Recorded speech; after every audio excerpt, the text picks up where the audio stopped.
just keep in mind that I am on Facebook. And most of the posts we put on there are time-stamped. It truly is good to be back. It is always good to go away. It is always good to have a break. And sometimes when we don't do that, we don't even realize how much we need it. But I was in a spot where I really needed a break. You ever been there? Yeah. Where it was not that anything was bad. It's not that anything is overly wrong. It's just that we give and give and give. And at some point we realize, yeah, I got to do some self-care. That sounds like the counselor, right? Got to do some self-care because that's what I tell everybody. Take care of yourself. And what message does it send when we don't do the same thing for ourselves? When we don't take care of ourselves, when we don't do that. So it's always good to go away, to rest, refresh, to recharge. But it's good to be back today.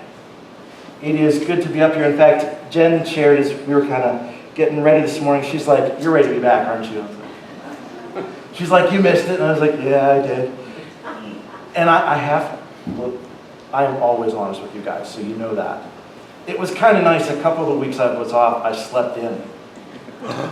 And I went to some place that maybe you've gone before, but I went to Bedside Baptist. I don't know if you've ever been there.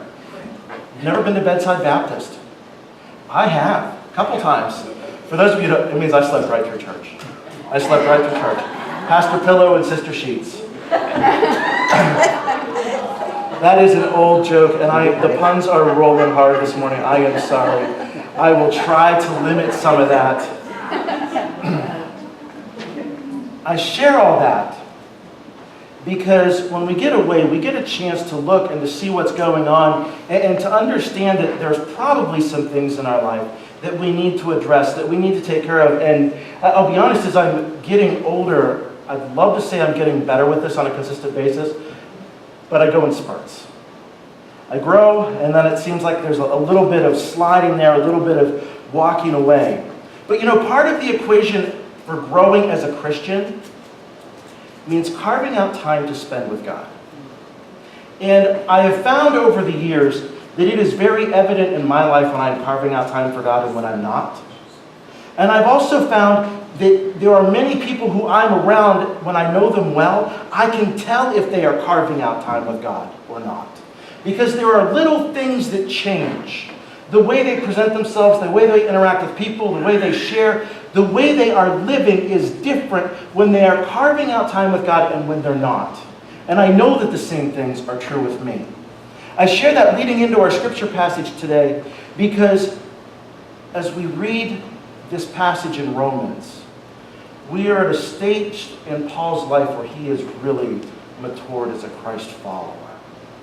He has had a lot of things going on in his life. He has really carved out time to be with God, to pray, reflect, to study, to do all of the things that we talk about, and it becomes evident in his writing.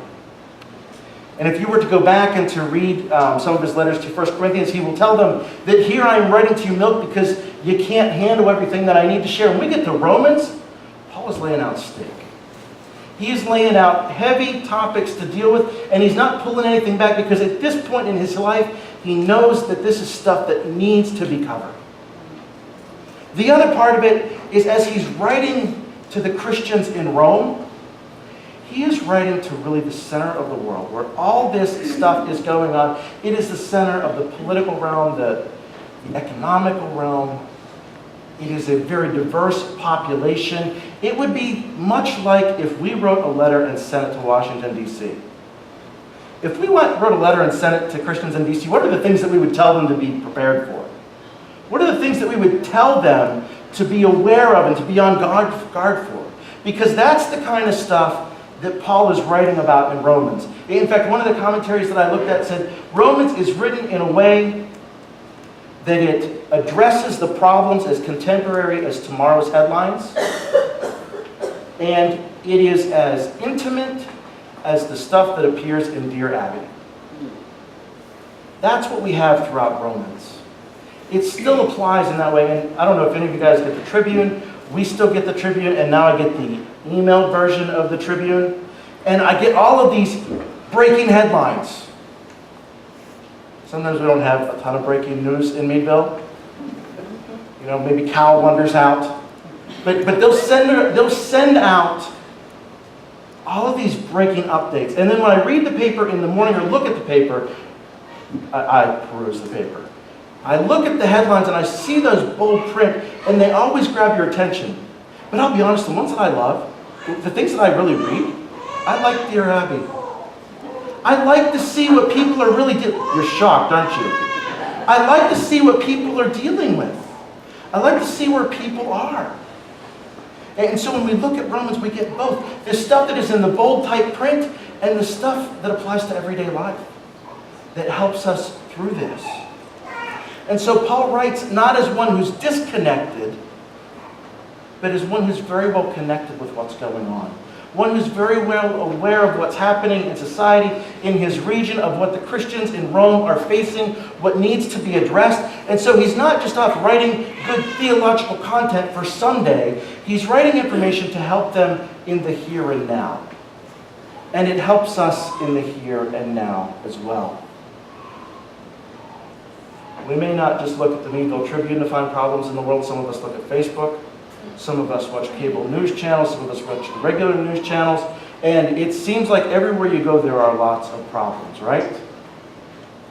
And it can feel overwhelming, and what do we do? I think we have about 2 options that feel very appealing. One is to say or do absolutely nothing. I kind of like that one. And I'll be honest, as I go through Facebook, I don't always comment on stuff because I don't want to get involved. The other one is to completely ignore it and to post happy things such as puppies and pretend that there's nothing wrong. Those are the appealing options. The third option is actually what Paul begins to do here, and that is for us to begin to address things. How do we respond when things aren't going the way that we want? What do we do with these kinds of challenging topics? And for me, anytime we begin to talk about how do we respond, it starts and encompasses our identity in who we are and how we are living before we go address this. We always want to know, what do we go do? I'm going to tell you that it starts right now with who we are. And so this passage in Romans chapter 9, it is Paul really addressing with who God's people are and what that means. And so if you have your Bibles, Romans chapter 9, starting with verse 30. What then shall we say? That the Gentiles, who did not pursue righteousness, have obtained it? A righteousness that is by faith.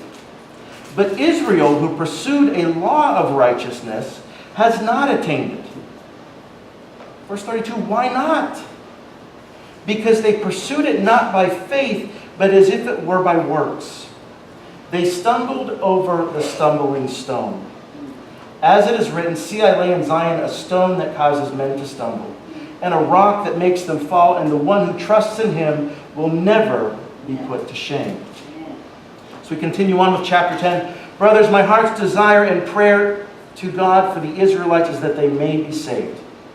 For I can testify about them that they are zealous for God, but their zeal is not based on knowledge, since they did not know the righteousness that comes from God, and sought to establish their own. They did not submit to God's righteousness. Christ is the end of the law, so that there may be righteousness for everyone who believes. Moses describes in this way the righteousness that is by the law. The man who does these things will live by them. But the righteousness that is by faith says, do not say in your heart, who will ascend into heaven, that is to bring Christ down, or who will descend into deep, that is to bring Christ up from the dead. But what does it say? The word is near you. It is in your mouth and in your heart. That is the word of faith we are proclaiming. That if you confess with your mouth Jesus is Lord, and believe in your heart that God raised him from the dead, you will be saved. For it is with your heart that you believe and are justified. And it is with your mouth that you confess and are saved. As the scripture says, anyone who trusts in him will never be put to shame. For there is no difference between Jew and Gentile. The same Lord is Lord of all and richly blesses all who call on him. For everyone who calls on the name of the Lord will be saved. Paul was well acquainted with division. He understood what it was like to have people on opposite sides. And I love that as Paul, as he grows in his faith as a follower of Jesus, and his convictions begin to intensify, and his ability to speak and to write about this grows more and more. He's not hiding from it. He's getting to the fact that this is what has happened with the Israelites. This is where we are with the Gentiles. And at the end of the day, there is one God of all. That sounds amazing to us who are Gentiles. To me. It sounds amazing to me. Because I hear Paul saying, you count in God's family. But if I have been one who always counted, and was now being told that I was doing it wrong, I don't know that I would be so glad to hear Paul's message.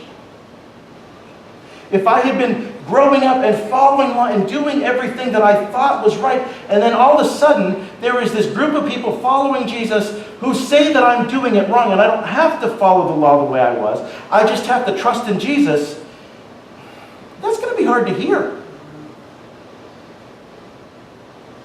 We like what we know.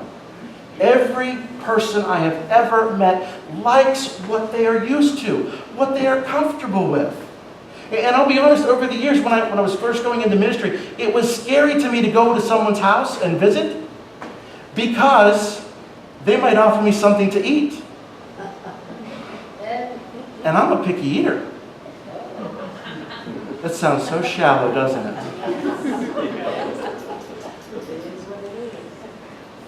But I like what I know. And almost as important, if not more importantly, I like what I don't know. Or I don't like what I don't know. Right?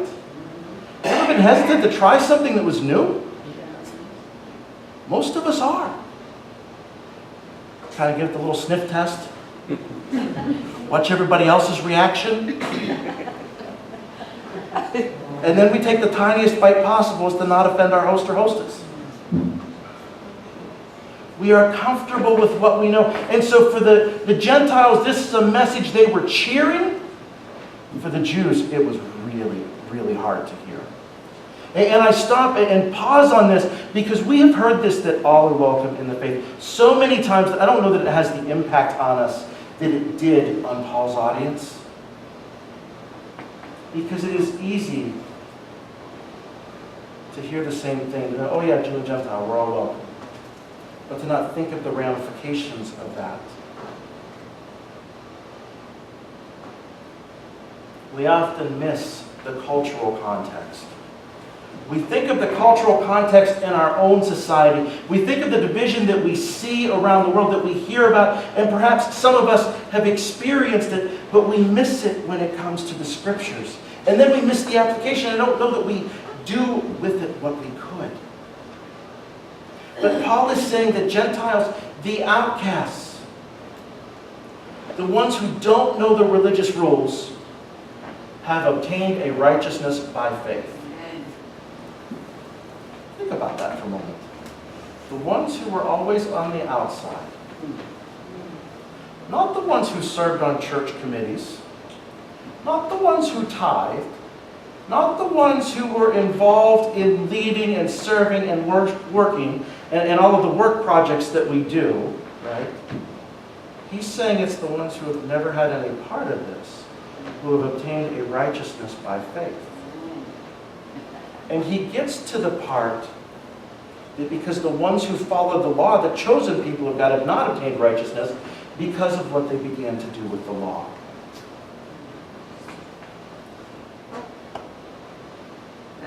To put it bluntly, if I'm an Israelite by birth, if I am a Jew by birth, and I am reading Paul's words, these are fighting words. I'm ready to go. Because you are saying that what I have done my whole life doesn't count, and these people who don't know anything have obtained something I haven't. And you want to talk about anger rising up and problems occurring. Telling one group they matter, telling another group that they have it wrong, and it is right here. And I love that Paul addresses it.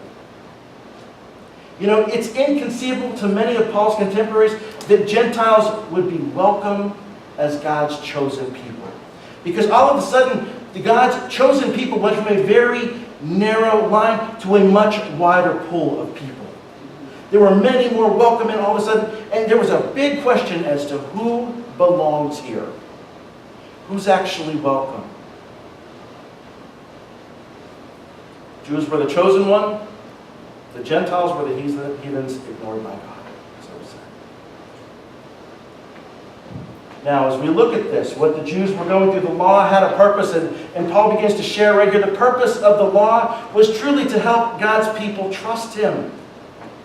But the law became something different for most of the Israelites. The law became the focus, and many used it as a way to earn their relationship with God. And think about this, and we do it often. And I've been guilty of this about wanting to make sure that I am, we call it in the church, living a life worthy of God. But often it is code for, I'm being good to make sure that God's investment is worthwhile.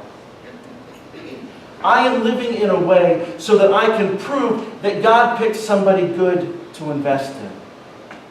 It doesn't become so much because God loved me, I am changed, I am living this way, I am doing the right things because I know that this is what's expected. One of the conversations that has come back to me time and time again throughout the years is a particular conversation I had with a roommate in college. I viewed him as a very difficult roommate at the time. It has come to my attention that I perhaps am not the easiest person to live with either. And so we were having this debate, and I was in my sophomore year. I had studied far more than he had. He's a freshman. Had a much deeper understanding, and had integrated more into the Florida culture than he had. And Florida culture is shorts and flip-flops everywhere you go. It's hot, it's sandy, it works out really, really well. And that includes Sunday morning church. Shorts and flip-flops everywhere, and not just for college students, but a large chunk of the congregation, shorts and flip-flops. And so as I was getting ready one particular Sunday morning, he looked at me, he's like, is that the best you can do? And I said, what do you mean? He's like, you're going to church. Is that the best you can do? Shorts and flip-flops. I'm like, they're clean. For college life, that's good. I thought I was doing okay. I was happy. I was fitting in a way that I thought was appropriate. Is that the best you can do? And I said, what do you mean? And I happened to notice him. He had on very nice dress pants, a nice button-down shirt, tie, vest, looking really, really good. I know somebody else who likes. He was looking really appropriate. And I said, what do you mean? He said, well, I dress up for church so that later if I go out to eat or I go to the store, everybody knows I've gone to church. I said, what? He said, I dress up so that everyone knows I went to church. And in all of my wisdom, about 20 years old, I said, that's the dumbest thing I've ever heard. This is getting ready for church in the morning. I said, God doesn't care. I've got my shorts, my flip-flops. I'm on my way.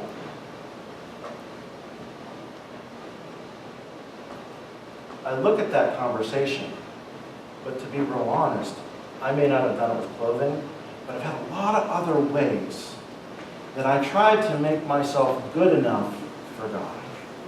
It may not have been the fancy dress clothes, and I will tell you now, it would be, although I love wearing shorts and tennis shoes now at this point, not as much of a flip-flop fan, but shorts and tennis shoes, it would be difficult for me to preach in shorts on Sunday morning. Not because of any of you, but because of me and what I think it means. Clothing is one way. But what are the other ways that we try to show off that we are good enough for God's investment, that we are measuring up to where we're at? I grew up in a very legalistic understanding, and for that meant a lot of different things. It meant you don't smoke, you don't drink, you don't chew, you don't run with girls who do, you don't go to movies except in the next town, you don't watch certain TV shows unless you don't tell anyone about them. It was this long list of things that you don't do. And it's not that I'm going out, I'm not in any way, do not misconstrue this. Pastor Jamey did not say go out and drink. Pastor Jamey did not say go out and smoke. Pastor Jamey did not say these things. I am saying that if we are doing them as a way to try and show God that God's investment is good, then it's the wrong motivation. Do you understand that? Yes.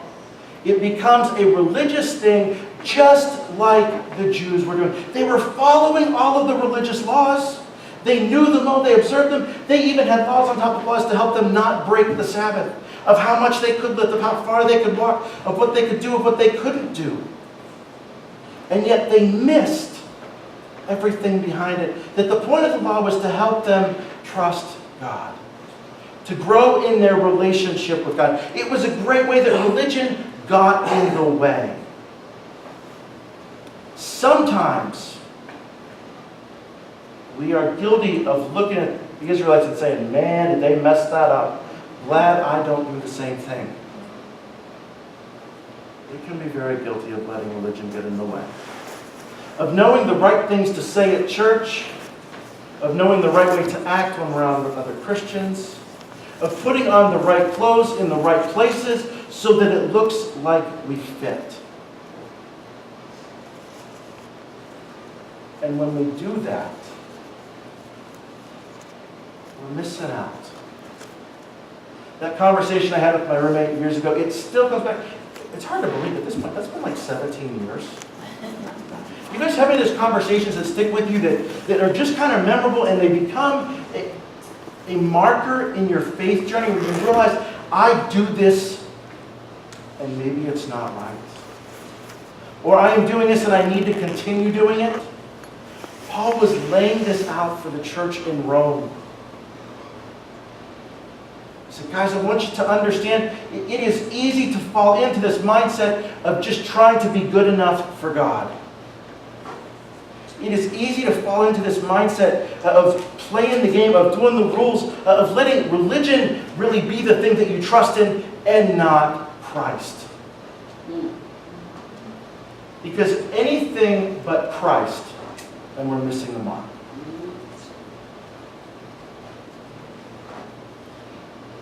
It's been very hard for me to accept over the years, because there's a statement that bothers me when people find out that I'm a pastor. They immediately say, oh, you're a religious guy. And it just kind of sends chills down my spine, because I've never thought of myself as that way. Because I've grown up that it's not about religion, it's about relationship. You guys know that one? It's not about religion, it's about relationship. And I do these things because these are things that honor God. And so when someone identifies me as religious, it's a bit more of a gut check now. Wait a minute. Am I just playing the game? Am I just going to church because that's the thing I do? Am I praying at mealtimes because that's the thing you do? Am I flipping the radio to Caleb when other people get in the car because that's the thing you do? Some of you have gotten in my car and you know that it's not always Caleb. Not that there's anything wrong with Caleb, but I'm talking about looking like we are one way when we are clearly not. And playing the religious games because that's what we feel expected to do. Because when we're doing that, we're going to find ourselves in the same camp as the Israelites. And we're missing the real focus of it.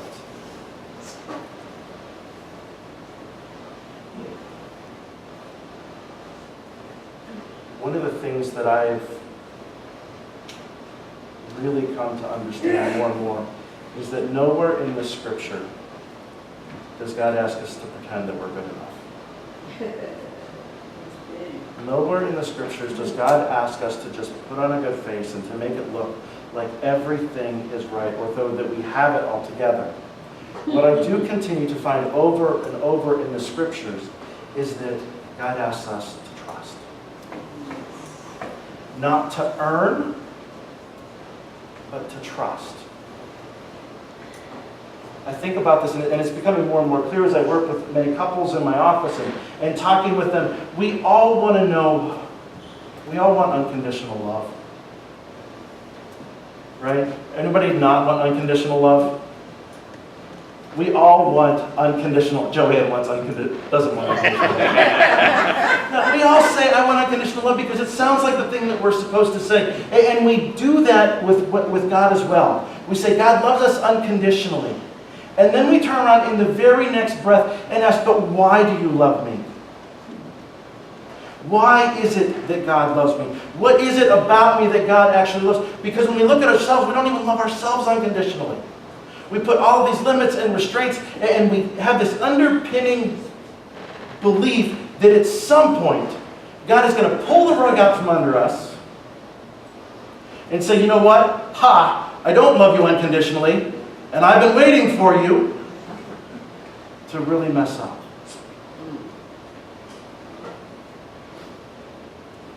And so we put this safety mechanism in there to make sure that we're earning God's love. And friends, I'm telling you, when we do that, the religion's just in the way.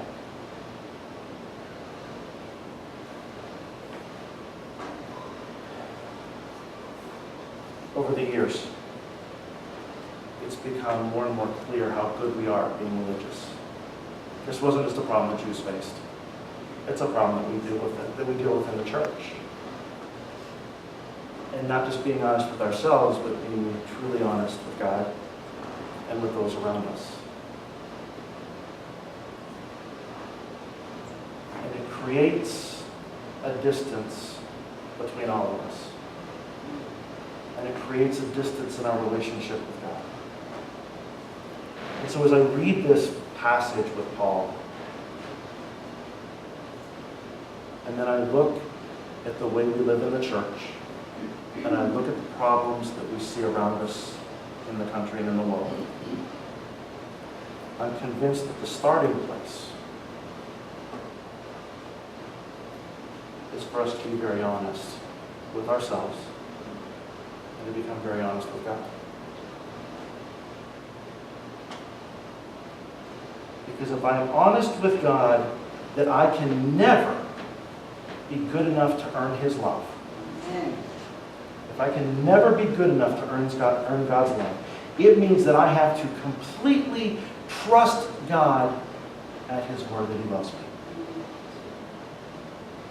It means that I am indebted to God. It means that I am in a place that I can never repay what has been given. And friends, I'm going to tell you, when I find myself that way, where I don't feel like I can make it on my own, I have a lot more grace for others. Do you understand that connection? When I understand how badly I need grace and that I will never be able to earn it or be worthy of it or to be the best investment God could make. When I come to terms with that, and how much grace I really need, I have a lot more grace to give to others. If we want to start to mend our world, if we want to start to really be the people of God and to take the gospel out as we are to do, we need to understand how much we really need it. Because when we're honest about how much we need the gospel, the desire then increases to share it with others. If you were to go on and you were to read verses 14 and 15, Paul begins to say, but how can they know if they haven't heard? And how can they receive God's love if no one has told them? And there is this underlying answer that we are responsible for sharing the gospel. And often we don't want to share it because we're still doing our best to earn it. And it hasn't really changed us. We've just changed the way we say we're saved. So where do we go with this? What do we take home from this today? What do we apply from this? First point, whatever game you're playing religious-wise, stop it. Whatever way you are trying to earn God's grace, earn God's love, be good enough for God, stop it. Because it is never going to work. Be honest about it. You can say, but I like it this way. I'm used to doing it this way. It feels comfortable to do it this way. Okay, but it's not working. And it never will work. So stop any of the religious games that get in the way from you fully accepting God's love.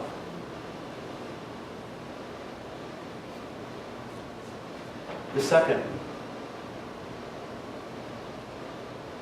and these I think really run together, is begin to ask God to just permeate your life. Dropping all the pretenses, dropping all of the ways that we try to be good enough and try to earn. But allow God to truly permeate your life. Because if you look around and see the injustice that is occurring around us and it doesn't break your heart, then God hasn't penetrated your heart. If we look at others fighting and it doesn't bother us, then there's a problem. If we look at people who are hungry and it doesn't bother us, there's a problem. If we look at people who are going without and it doesn't bother us, there's a problem.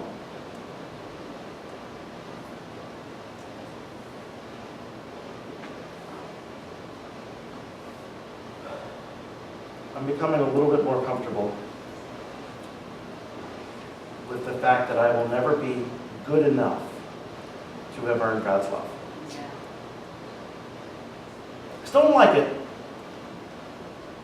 because there's part of me that's clear saying, God, I can do this, but I can't. Becoming a little bit more comfortable with that. And I'd encourage you to take that journey as well. So we get honest, we let God permeate our life, and then the third part, we let God actually live it out through us. And that should come out in a lot of different ways. It should come out in our online presence for those of us who have one. It should definitely come out in our personal presence. It should come out here. It should come out at our workplace. It should come out at our home. My favorite example, it should come out at stop signs as we drive through town.